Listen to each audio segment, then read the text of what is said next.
Buenas tardes, nos encontramos con el historiador y docente Enrique Normando Cruz, profesor y docente del Instituto José Eugenio Tello, con el cual ahondaremos y veremos sobre lo que fue lo que Ezequiel Adamowski llama los movimientos populares de 1983 al 2001, con el cual repasaremos y tendremos testimonio personal, en este caso, del doctor Cruz.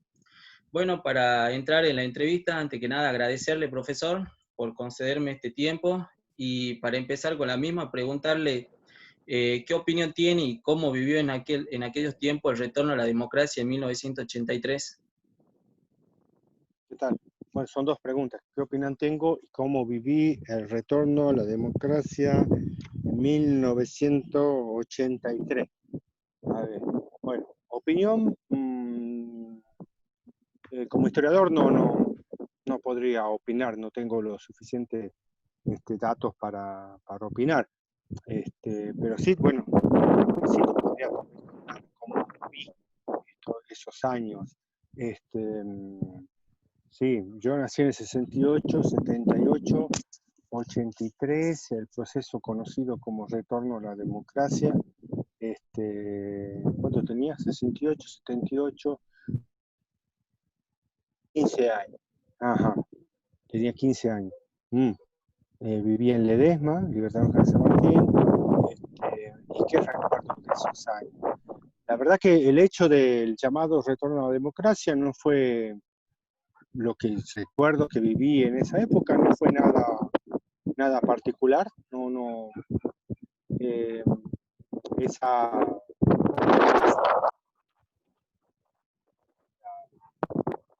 el gobierno de facto al gobierno constitucional, no lo noté, no recuerdo haber notado un cambio significativo en mi vida, ¿sí? Eso en primer lugar, sí. Recuerdo que no fue, no lo noté como cambio a ese supuesto cambio del gobierno de facto que tú llamas retorno a la democracia al gobierno constitucional, porque son dos conceptos equivalentes. No lo viví como un cambio. No recuerdo haber percibido un cambio de un régimen a otro régimen, ¿sí? Lo que sí siempre tengo presente, sobre todo ahora, en el cual tenemos mucho acceso a la música y bueno, y lo que sí tengo presente es la música, ¿no? Que durante los gobiernos de facto, bueno, esta cuestión de chauvinismo nacionalista, no escuchábamos música en inglés. Pero tampoco, ahora, ¿en qué momento dejé de escuchar música exclusivamente en castellano para pasar también a incorporar música en inglés? Tampoco recuerdo muy bien si fue justo en esa transición, en ese momento o si fue mucho después. Porque de hecho veníamos de tantos años de escuchar música nacional en la Argentina que seguimos escuchándola después, o sea, no es que reemplazamos automáticamente, ¿sí? Entonces, eso es lo que tengo presente, ¿no? Que ese cambio del cual la historiografía, según tengo entendido, lo registra como algo determinante, también políticamente se lo menciona, por lo menos yo no lo viví como tal. Muy bien. Profesor, usted recién hizo hincapié en el tema de la música, recordaba los procesos de los 80, específicamente en su plena época de adolescencia, juventud, nos marcaba que fue una de las características en aquellos momentos. Haciendo alusión a eso, el autor va repasando y va detallando todo el tema de lo que sería el rock barrial, el cuarteto, la cumbia común, las características principales y de ascenso en aquellos momentos, porque hace una definición o una distinción diferente de la década del 70 a la década del 80, o principalmente comienzo de los 90, donde en los 70, como músicos como Charly García, como Mercedes Sosa, como Papo, hacían músicas que buscaban el tema de la libertad o contra lo que era la época de la dictadura cívico-militar. En aquellos momentos cuando usted vivía y transcurría los años 80 en el EDEMA, ¿ese significado de la música tuvo algo que ver con usted? Porque hoy en día se lo asocia a diferentes sectores a la música, por ejemplo, con la cultura del aguante o la cultura de masas también de diferentes sectores. Ya, ya. A diferencia de lo que canta León Gieco, ¿no? En Los Salieres de Charlie, no sé si conoces la canción esa, Sí. donde dice, em, eh, leemos a Página o leemos a Galeano, escuchamos a La Negra, o sea, yo no pertenecía a ese sector social, nunca escuché a la Negra Sosa. Bueno, porque entre otras cosas me parece que negro es un insulto, nunca la llamaría así. No es que no la escuchaba porque la llamaran Negra Sosa, sino porque no la escuchaba. No estaba dentro de los gustos de mi clase social. ¿Sí? Y tampoco escuchaba el rock nacional en esa vocación de resistencia, qué sé yo. Escuchaba las letras, cuando uno tiene 12, 13, 14, 15 años, escuchaba la letra. Yo por lo menos no era consciente de que tenían algún significado de protesta. Charly García cantó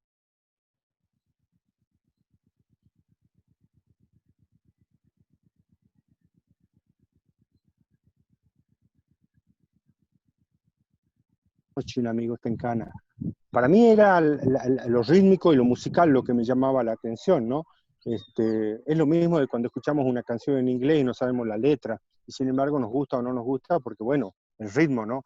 El ritmo es algo más que la letra, ¿no? Y que el significado. En ese sentido, no consumía determinada música con esa vocación que a veces, ¿no? Los científicos sociales nos asignan a los sectores populares o a las clases populares, si es que yo lo era en ese momento, de conciencia de lo que uno estaba escuchando, ¿no? No escuchaba a La Negra Sosa, nunca leía a Galeano, no me gusta mucho el periodismo más que en los diarios, y, y por lo tanto no consumía el rock nacional en esa vocación de resistencia o como no sé qué concepto utilizaste tú que mencionaste, la cultura del aguante, ¿no? No tengo idea, sé a qué se refiere, pero en esa época no. Pero en ese sentido escuchábamos la música como ritmo, ¿sí? Pero sin esa vocación de conciencia, de resistencia y rebelión, que bueno, probablemente a algunos sectores dentro de la clase popular capaz que lo tuvieron, o no, o no. Ese es el grave problema del concepto de clase, ¿no? Que apela a la conciencia y a veces esa conciencia el desarrollo de la conciencia de clase tiene que ver con procesos muy profundos y muy complejos y no tan simples, ¿no? Con decir, sí, sí, yo soy hijo de obrero, automáticamente, o escucho a La Negra o leo a Galeano, y automáticamente ya eso implica una conciencia de clase, ¿no? Así que eso respecto a lo que me pregunta. Profesor, usted recién cuando detallaba, marcaba diferentes aristas importantes como el tema de del significado de negro. Bueno, el autor también detalla que a fines de los 80, 90, el término de negro era como sentido de vergüenza o insulto en diferentes sectores. También lo va viendo como un sentido de que a través de eso, ese significado que tenía, había un ocultamiento y que a partir de los 90 con los medios de comunicación empezó a hacerse visible diferentes sectores. Por eso recién le preguntaba, y también como marcaba usted con el tema de lo que era el peronismo y lo que era en ese sentido el sector de lo que sería el sector popular, de las clases populares, ¿cree que estaba muy enmarcado desde esa perspectiva? A ver, no me queda claro lo que me preguntas, pero bueno, puedo reflexionar por el sentido de negro que se tenía en esa época, tal vez o lo que yo recuerdo, ¿no? Lo que te estoy contando es desde mis experiencias, ¿no? Biográficas, no como historiador, sino como Enrique Cruz, ¿no? ¿Qué significado tenía negro en estos años del cambio del gobierno de facto al gobierno constitucional, donde yo vivía, que era Ledesma o Jujuy, negro tenía el significado, obviamente era un insulto, ¿sí? Se relacionaba con la ascripción a un sector popular, pero a un sector popular de tipo vulgar, de tipo vulgar, indudablemente capaz que había una connotación política en el término, ¿no? En el sentido de aquellos sectores populares que habían apoyado al peronismo y que durante muchos años fue proscripto por el gobierno, o por los gobiernos de facto sucesivos que hubo, ¿no? Pero bueno, en ese momento yo no recuerdo haberlo asociado o haberlo vivido cuando me insultaban y me decían negro, porque además lo soy, medio oscuro, medio marrón. No creo que lo hayan hecho en un sentido político, ¿no? Creo que el insulto más bien venía en un sentido un poco clasista, ¿no? Y hasta cultural, pero no evidentemente político, no había ninguna connotación política, por lo menos en el uso que teníamos dentro de la clase social en la que yo me movía, ¿sí? De hecho, el concepto de música de negros, ¿no? Por ejemplo, la cumbia villera no se escuchaba. La música popular, en mis años, en esos años, eh, quiero recordar, pasa que uno no distingue, pues como uno era de los sectores populares, no es que decía, esta es la música popular, aquella es la música no popular, ¿sí? Y, y, y, pero la música popular nunca recibió el calificativo de música de negros. Eso va a ser una calificación muy, creo, posterior, ¿no? Propia de la década, tal vez de los 90, pero en la década de los 80 no existía lo que era la cumbia villera, ¿no? Y la cumbia que se escuchaba era la cumbia peruana, ¿no? Los continentales, los mirlos, y a nadie se le hubiese ocurrido decir que los mirlos, los continentales eran música que escuchábamos todo el mundo. Esas distinciones así, asociadas a lo negro en un sentido cultural y político, como se lo vincula asociándolo al desarrollo del peronismo, no sé en qué medida permeaba a las clases populares, ¿no? O sea, lo que estoy queriendo decir es que esas cuestiones de discriminación política por ser negro asociado al peronismo, por lo menos yo no lo viví como tal, como integrante de los sectores populares, en mis años, en esos años. Yo no lo viví. No quiero decir que no hubiese discriminación, marginación y racismo hacia lo negro. Pero lo negro se vinculaba a otras cuestiones, pero no a cuestiones políticas o culturales asociadas al peronismo. Bien, profesor, ¿qué recuerdo tiene, qué vivencia sobre lo que fue el servicio militar obligatorio que terminó con la muerte del soldado Omar Carrasco en 1994? Del servicio militar, sí, eso sí, recuerdo, lo tengo muy presente porque era una etapa, de transición, ¿sí? Eso que llama la antropología de transición de edad, porque a partir de ahí uno, bueno, ya adquiría cierto certificado de adultez, salí sorteado con un número bajo, ¿no? Así era, por lo tanto no tenía que hacer el servicio militar, pero teníamos lo mismo que ir teníamos que ir al destacamento militar a que hicieran el registro nada más, no a revisación médica, creo que no fue revisación médica, no me acuerdo, pero no hubo revisación médica, así me recordaré. Solamente teníamos que ir a hacer la revisación médica, entonces viajamos todos mis compañeros, porque teníamos más o menos la misma edad, viajamos de Ledesma a San Salvador de Jujuy, fuimos al RIN 20, y ahí nos firmaron, y como nos desocupamos temprano, nos fuimos a divertirnos a un lugar non exacto, que está ahí en San Salvador de Jujuy, al cual va todo el mundo, que antes te llevaba el 15B, y ahí estuvimos casi toda la tarde, y después nos volvimos a mi casa. Eso es lo que me acuerdo. Profesor, con la reciente muerte de Diego Armando Maradona, ¿siente que fue un emblema o un ícono de lo que era el sistema contestatario cuando emergió en la década de los 80 y sobre todo en los 90, y en la participación que él tuvo con la segunda candidatura de Carlos Alberto Menem, de Carlos Saúl Menem, mejor dicho? Ah, mm, lo que, bueno, no, de eso habla también Adamowski, del rol de Maradona o del rol del fútbol. Del fútbol y sobre todo específicamente de Maradona en su rol con la política y cómo él era en ese sentido el emblema de la Italia del sur, de Italia pobre contra la Italia del norte rica, y también cómo tuvo su vinculación en Argentina en los diferentes ámbitos políticos. Ah, ya.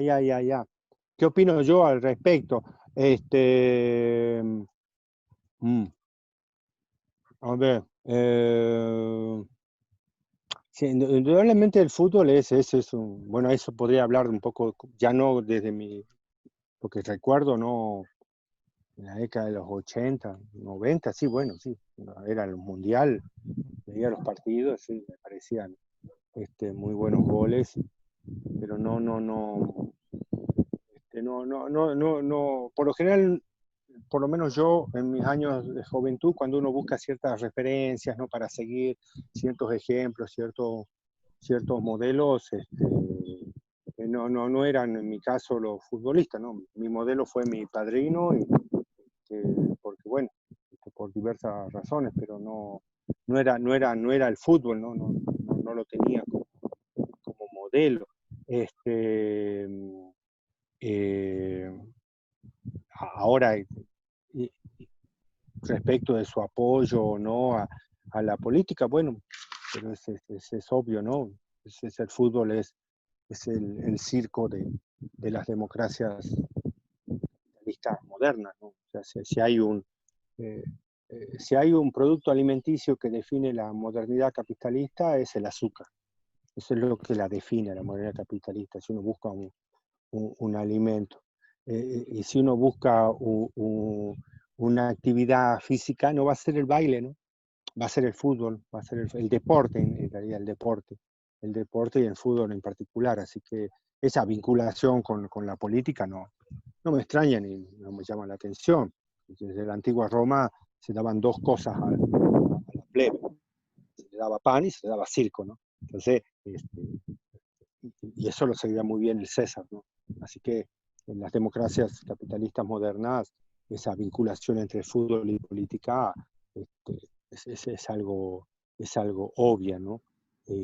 Ahora, ¿por qué él tomó determinadas decisiones y si fueron contradictorias o no esas, esas decisiones? No podría opinar porque no soy sociólogo, no podría opinar al respecto. Profesor, en la década de los 90, en pleno proceso de la época de Menem, ¿qué opinión tiene sobre el surgimiento de los diferentes movimientos sociales que se empezaron a dar? Y si participó en alguna de ellas. Uh-huh. A ver, bueno, en primer lugar, tiendo, y esto a nivel ya no vivencia, sino a nivel profesional, tiendo a identificar los regímenes de gobierno no a través de la personalidad del dirigente. Entiendo que en nuestras democracias modernas los regímenes populistas tienden a basarse en un liderazgo de tipo carismático. Por eso siempre que se habla del neoliberalismo en la Argentina se habla de Menem, ¿no? En la época de Menem, como dijiste vos, o cuando se habla del desarrollo del primer populismo se habla de la época de Perón. Eso lo entiendo. O actualmente, cuando se dice la era de Trump, ¿no? Porque sí, los regímenes populistas tienen un fuerte componente en el liderazgo carismático, como diría Weber. Pero prefiero más bien la conceptualización política, ¿no? De qué tipo de sistema político y social se dio en los 90. Y es el neoliberalismo, ¿no? Es un neoliberalismo porque creo que al despersonalizarlo, si bien reconozco la importancia del liderazgo carismático en las democracias capitalistas y populistas actuales, ¿no? Del siglo XX y XXI. Pero nos hace olvidar que en realidad son regímenes políticos y sociales, que atrás del supuesto Menem hubo toda una sociedad, ¿no? Hubo toda una sociedad que actuó en consecuencia por él, que lo votó, etcétera, etcétera. Entonces decimos la época de Menem, tendemos a olvidarnos de esa cuestión. Eso en primer lugar. Y de alguna manera está relacionado a lo segundo que preguntan, ¿no? Si conozco, creo que me preguntas qué opinión tengo. Opinión no puedo tener porque no soy sociólogo, pero ahora, ¿qué viví qué viví de esos movimientos sociales de, de esa época? Eh, sí, indudablemente viví el desarrollo creo que se llamaba el Sindicato de Empleados y Obreros de la Municipalidad. Un poco lejos porque creo, a ver, 68, 78, 88, no, ya me había recibido. No, ya estaba trabajando, sí, en los 90 ya estaba trabajando, o estaba por trabajar. No, en los 90 sí, ya estaba trabajando. Este, Conocí el desarrollo de esos sindicatos, del sindicato del SEON, creo que era el sindicato. Este, Viví también la experiencia creo, de la conformación de ATE, porque también era docente y me estaba iniciando en la profesión, ¿sí?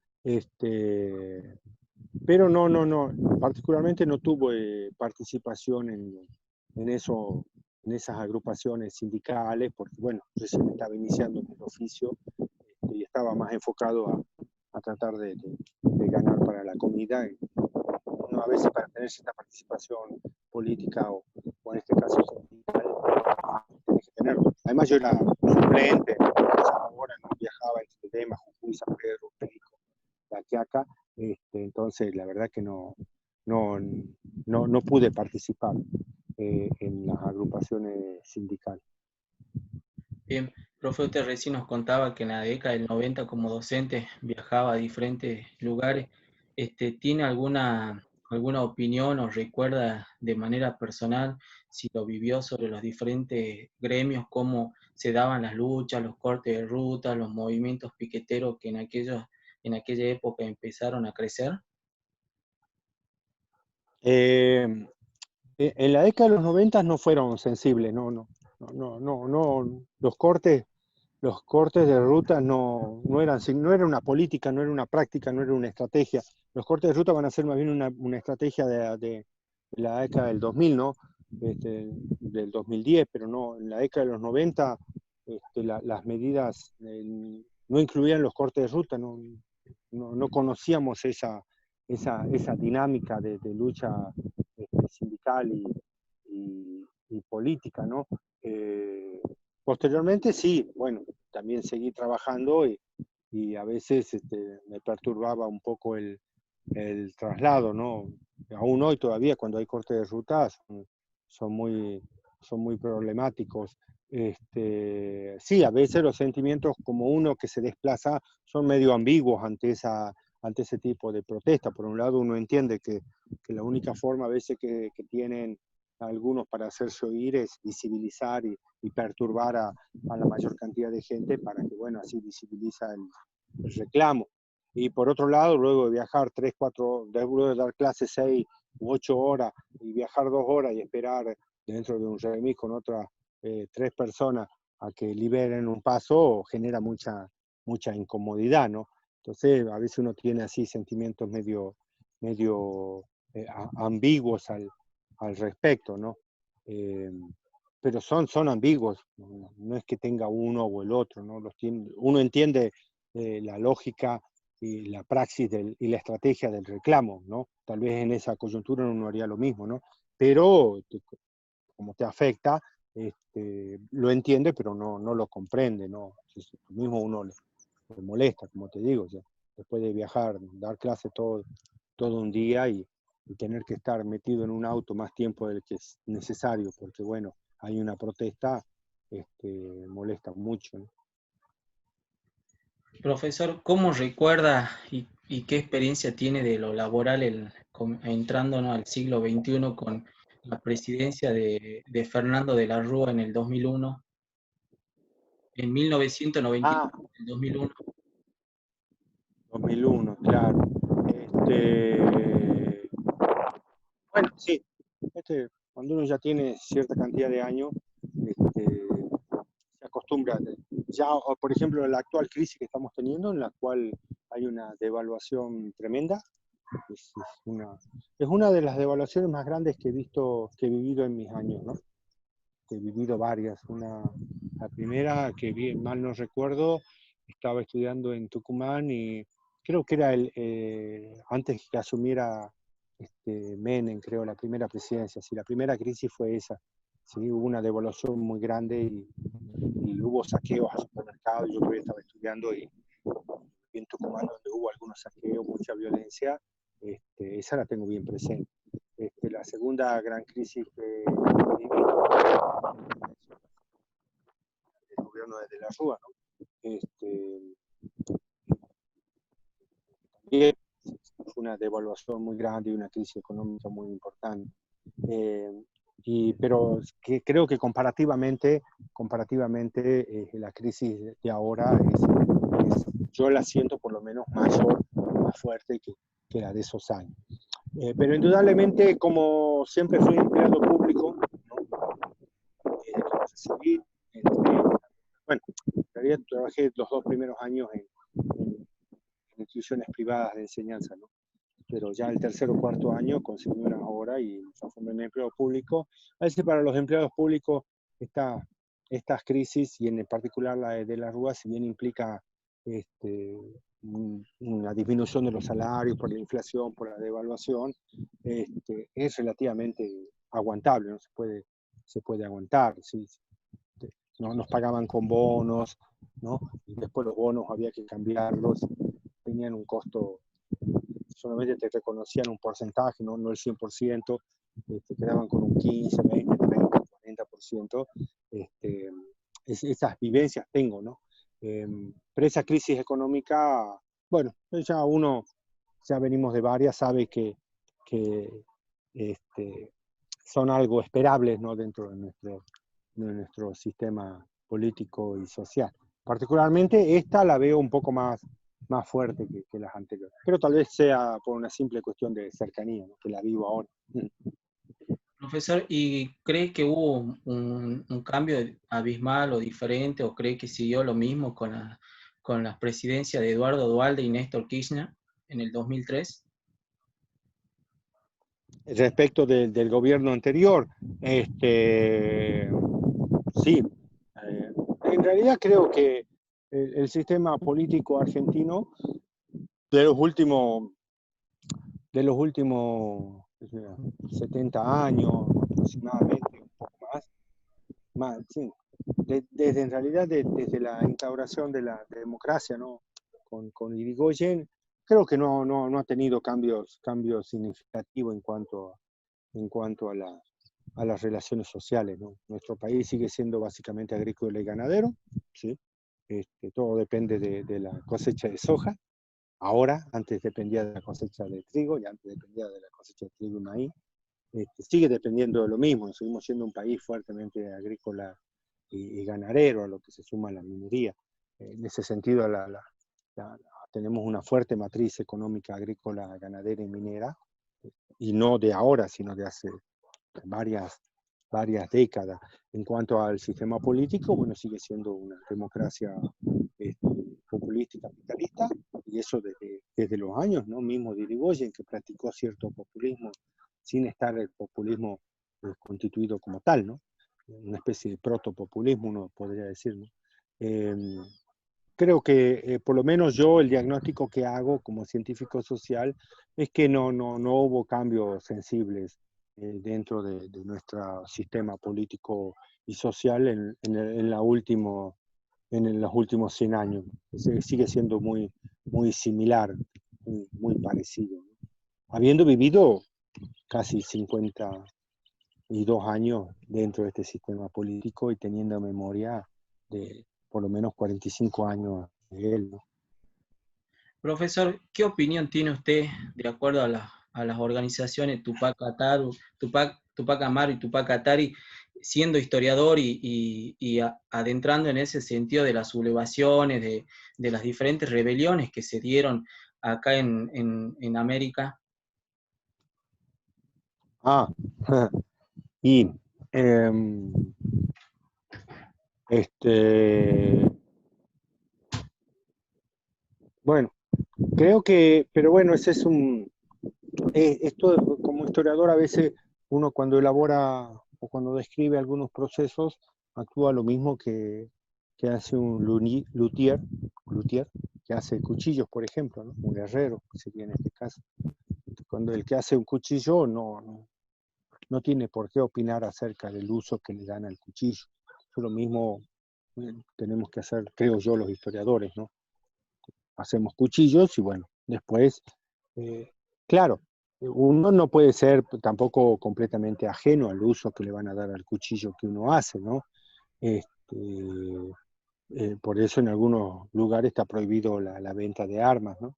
Eh, entonces, cuando los usos que le dan, por ejemplo, en las denominaciones a algunos sindicatos o agrupaciones políticas y sociales, de algunos referentes de sublevaciones o rebeliones del periodo colonial, eh, a veces por eso uno tiene que tener cierto cuidado en las descripciones, ¿no?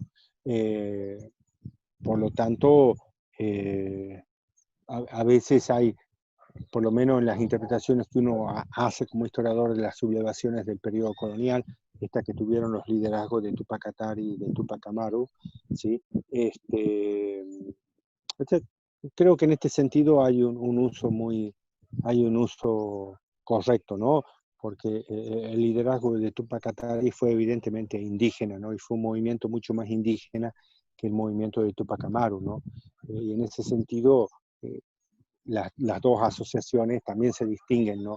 Por cierta proyección mucho más global, en el caso de la Tupac Amaru, por ese sentido mestizo que tal vez tuvo el mismo Tupac Amaru como líder sublevado, que la que tuvo Tupac Katari, que tuvo un sentido más local, ¿no? En su sublevación. En ese sentido, el nombre elegido por cada una de estas agrupaciones, de alguna manera, no creo que hayan consultado a un historiador y no creo que hayan consultado un libro de historia, no tienen por qué hacerlo, ¿no? Respeta ese sentido local que tiene que tuvo un liderazgo y ese sentido más global o mundial que tuvo la otra sublevación o el otro liderazgo. Bien. Profesor, a modo de cierre y conclusión, ¿qué nos podría decir sobre esta etapa vivida de la década del 80, de los 90, y algún mensaje que quiera darle para los jóvenes, aquellos que no conocieron la etapa vivida de 1983 hasta el 2003? Bueno, mensaje, Mahatma Gandhi decía, yo no tengo mensaje, tengo mi vida, decía él. Yo no digo eso, pues no soy tan brillante como él, pero creo que mensajes los dan los comunicadores sociales, para eso les pagan, los políticos, los psicólogos, los religiosos. Como profesor de historia, ahí sí podría tal vez hacer una reflexión, ¿no? Eh, y la reflexión es que es muy difícil darse cuenta que uno se está moviendo el colectivo cuando uno está caminando dentro del colectivo, ¿no? No sé si te ha pasado que cuando vas caminando en el colectivo no te das cuenta que estás caminando sobre algo que no existe porque el colectivo está en movimiento, entonces, ¿sí? O cuando vas para atrás, pero el colectivo está yendo para adelante, ¿no? Esa conciencia acerca de los fenómenos que uno está viviendo, es muy difícil tenerla en el mismo momento que uno lo está viviendo, ¿sí? En ese sentido, si bien es difícil, no está de más reflexionar, ¿no? no está de más. Es casi imposible hacerlo, ¿sí? Pero para un historiador es obligatorio estar muy pendiente de cuál es la realidad presente y actual, ¿no? Eso en todo caso me gustaría invitar a los alumnos, ¿no? Que sean muy críticos hacia su presente, muy críticos hacia su presente, y eso tal vez les va a tener les va a permitir hacer un diagnóstico correcto de su presente, ¿sí? No aceptar dogmas, no aceptar dogmas, bueno, sí, pero sepan que si quieren un dogma tienen que ir a una iglesia o algo por el estilo, un partido político, ahí tienen ¿cómo se llama? Una ideología, ¿sí? Pero estar constantemente de este cuestionamiento y esta crítica tal vez les ayude a hacer un buen diagnóstico de su realidad presente para mirar después los hechos del pasado. Gracias. Bien, gracias. Con esto concluimos la entrevista al doctor Enrique Cruz para la unidad curricular Historia de la Cultura y la Vida Cotidiana. Muchísimas gracias, profesor, por su tiempo. No, gracias a vos. Hasta luego. Hasta luego, profe.